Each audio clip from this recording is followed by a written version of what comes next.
नमस्कार दोस्तों, आप सभी का हमारे YouTube चैनल भगवान की भक्ति YouTube चैनल पर फिर से स्वागत है। तो आज की वीडियो में मैं आपको बताने वाली हूँ कि गणगौर पूजा में व्रत कथा और भगवान शिव पार्वती की इस कथा से पढ़ने से आपको क्या फल मिलता है और गणगौर व्रत कब है। तो देखिए, इस साल चैत्र मास के शुक्ल पक्ष की तृतीया तिथि को गणगौर का व्रत रखा जाता है।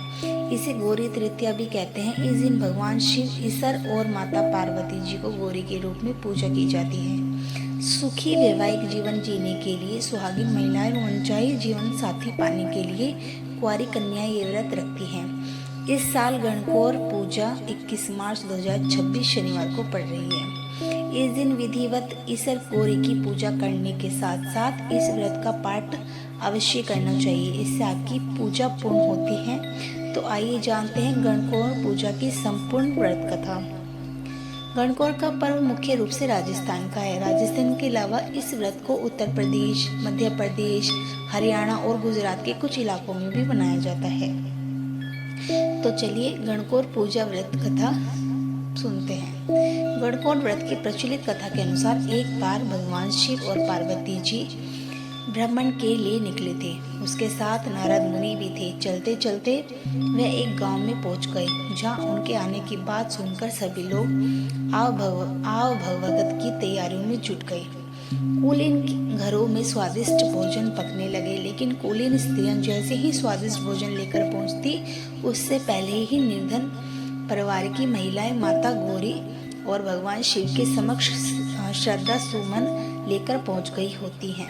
माता पार्वती उनकी श्रद्धा से प्रसन्न होकर निर्धन महिलाओं पर सुहाग रस छिड़क देती हैं। जब उच्च घरों स्त्रियां कई तरह के पकवान लेकर हाजिर होती हैं, तो माता पार्वती के पास उन्हें देने के लिए कुछ नहीं बचता है। तब भगवान शंकर पार्वती जी से कहते हैं कि अपना सारा आशीर्वाद तो गरीब स्त्री को दे दिया है, अब इन्हें आप क्या देंगी। इस पर माता कहती है कि इनमें से जो भी सच्ची श्रद्धा से आई है, उस पर ही इस विशेष सुहाग रस के छींटे पड़ेंगे और जिससे उनका सौभाग्य बढ़ेगा। तब माता पार्वती ने अपने रक्त के छींटे बिखेरे, जो उचित पात्रों पर ही पड़े और महिलाएं धन्य हो गई। मान्यता है कि यह दिन चैत्र मास के शुक्ल तृतीया का था।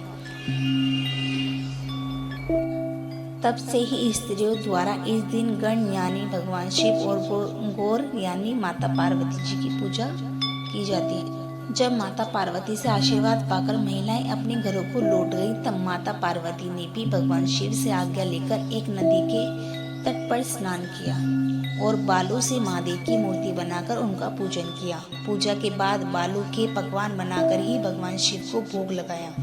उसके बाद प्रदक्षिणा कर तट पर मौजूद मिट्टी का टीका अपने माथे पर लगाया और बालू के 2 कण प्रसाद रूप में ग्रहण करके भगवान शिव के पास लौट आई।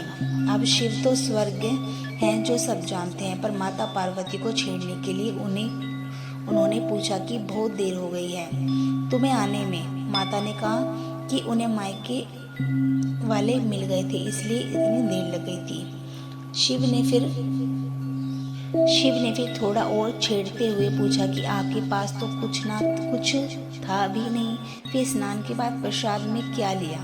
माता ने कहा कि भाई, वह भावज ने दूध भात बना रखा था, उसे ही ग्रहण करके आपके पास आ गई। फिर भगवान शिव ने कहा कि चलो उन्हीं के पास चलते हैं, क्योंकि मेरा भी मन कर गया है कि आपके भाई भावज के यहाँ बने दूध भात का स्वाद ले लिया जाए।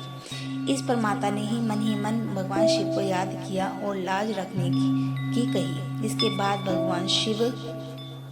भगवान शिव माता पार्वती को, नारद जी को तीनों नदी के तट पर पहुंच क्या देखते हैं कि एक आलीशान महल बना हुआ है। वहाँ उनकी बड़ी आवभगत होती है। इसके बाद जब वे तीनों वहाँ से प्रस्थान करते हैं, तो कुछ दूर जाकर भगवान शिव बोले कि मैं अपनी माला आपके मायके में भूल आया हूँ। माता कहती है कि मैं आपकी माला अभी ले आती हूँ। तब शिव जी भगवान बोले कि आप रहने दें, नारद जी ले आएंगे।